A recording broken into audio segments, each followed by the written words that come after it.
Just seems interesting, isn't it, that something like 90% of the universe is not explained by the visible matter that we can, assess, look at. And, at the other extreme, something like 4/5 of your oxygen that you're taking in is used by the brain if you're just in normal ticking over living. 90% of the body is from materials that taken from the invisible air. Something daft like 3/4 of the brain seems to be occupied in handling vision, sight. And how much of the brain is actually occupied in the conscious thinking, as opposed to all the other activities of the brain, subconscious and perhaps superconscious. What fraction of the night's dreams do we remember? Your memory is staggeringly marvellous, but what a tiny percentage of that which you have actually been conscious of, quite apart from lived through. How much of even your waking state is not spent in being conscious of what's around you, but in some reverie of the mind?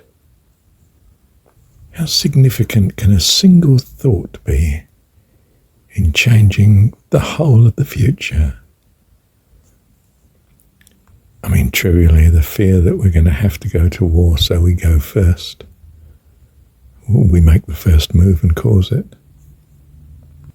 Or the thought that we'd be better to break a relationship, and the implications that has for the future of so many lives, in obvious ways and in a trillion knock-on effect ways as well.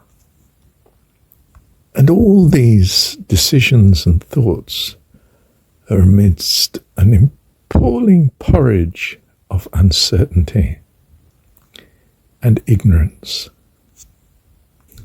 and emotional variabilities.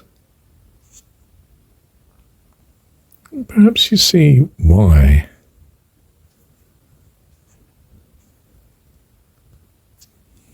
Trusting that God is and is your loving Heavenly Father, and occupying yourself very much with considering whatsoever is good and lovely,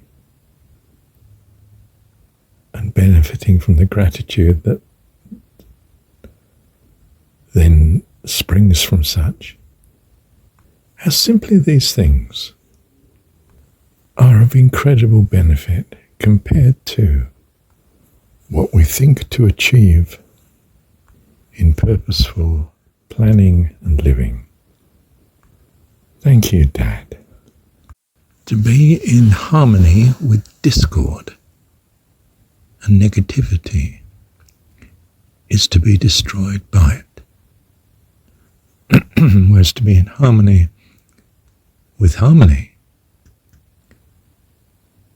is to enter into life itself.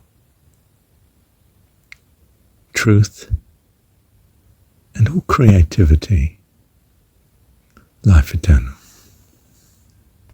If you're living in a lack of harmony, you will need a great deal of good decision making to survive. And it's very hard to be a good decision maker. But if you are living in harmony with harmony,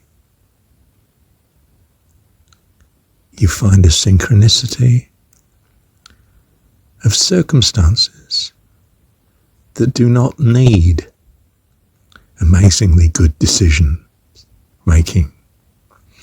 In other words, the modern secular world is trapped in dilemma where, in its negativity, optimal strategies and thinking are essential. And impossible, of course, because of ignorance and uncertainties, which inundate every decision that you make. Harmony, by comparison, living in harmony, nips the bud or the root, so to speak. The problems do not arise that need solutions. When you attend and condition yourself to your awareness of everything that is good and lovely, your life's spontaneity is in harmony. Quite simply, in religious terms, you are living in God's will. Most of your experience of living comes from what you generate in thought as a consequence of signs and indicators that you receive from your environment. How you generate those thoughts from such cues determines your well-being. Negativity means you generate impossible problems to solve. Whereas harmony, a delight in all that is good, means you generate harmony and blessing. Bless you. Thank you, Dad. Quite simply, when you choose the values for life, you receive life.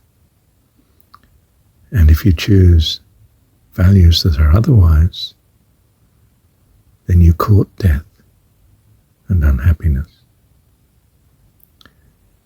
Choose you this day whom you will serve. Bless you. Thank you, Dad.